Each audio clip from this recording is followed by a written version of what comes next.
আসসালামু আলাইকুম। নতুন একটি ভিডিওতে আরও একবার আপনাদের সবাইকে স্বাগত জানাই। কেমন আছেন সবাই? আশা করছি যে যেখানে আছেন সবাই অনেক ভালো আছেন। আলহামদুলিল্লাহ আমিও অনেক ভালো আছি। তো ফ্রিজে কোনো রকম কাঁচা সবজি ছিল না, সব শেষ হয়ে গিয়েছিল। তো আজকে হচ্ছে বাজার করে নিয়ে আসছে। কাঁচা সবজির সাথে শুকনা বাজারও করে নিয়ে আসছে। তো সেগুলো আমি ব্যাগের মধ্যে থেকে বের করে এখন হচ্ছে ঠিকঠাক মতো রেখে দিব। তো কাঁচা সবজিগুলো আমি ফ্রিজে রেখে দিয়ে আসছি। এগুলো হচ্ছে কৌটাতে আর কি রেখে দিব। তো যা যা নিয়ে আসছে সেটা আমি আপনাদের সাথে শেয়ার করছি। তো ওই দিকের কাজগুলো শেষ করে এখন হচ্ছে আমি রান্নার কাজে চলে আসছি দুপুরে রান্না করতে। তো আগে আমি সবজিগুলো সব কেটে ধুয়ে নিয়েছি, আর হচ্ছে চিংড়ি মাছ দিয়ে রান্না করব, এজন্য ছোট ছোট চিংড়িগুলোও কেটে ধুয়ে রেখে দিয়েছি। দিয়ে তারপরে হচ্ছে ভাতটা বসিয়ে দিলাম আগে।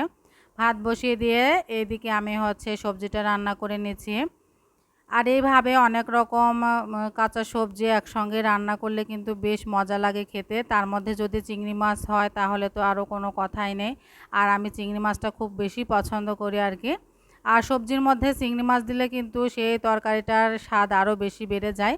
তো এই চুলাতে আমি হচ্ছে খাসির মগজ ভুনা করব, এজন্য আগে মশলাটা কষিয়ে নিচ্ছি। তো মাংস রান্না যেভাবে করি সেইভাবে আর কি এখানে কাঁচামরিচ, তারপরে পেঁয়াজ, রসুন বাটা, আদা বাটা, তারপর জিরা বাটা আর কি সব রকম মশলা দিয়ে আর কি ভালোভাবে কষিয়ে নিয়েছি। আর হচ্ছে ছোটো এলাচ, বড় এলাচ, তেজপাতা, দারচিনি সব কিছুই আর কি দিয়েছি।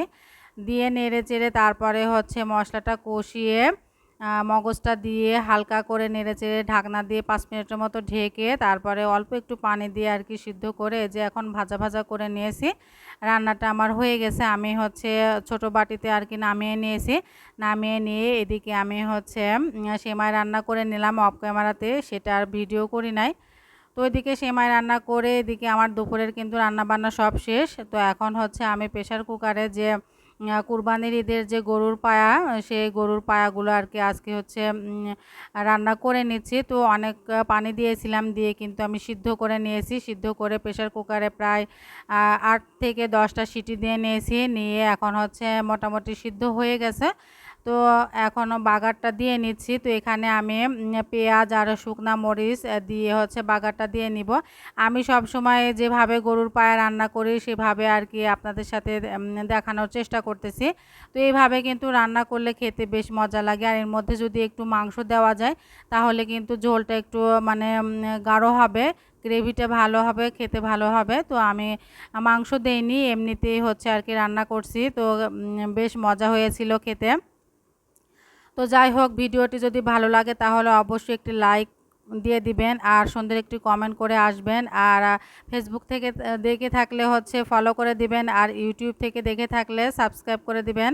তো আবার দেখা হবে নতুন ভিডিওতে। সে পর্যন্ত সবাই ভালো থাকবেন, সুস্থ থাকবেন। আল্লাহ হাফেজ। আসসালামু আলাইকুম।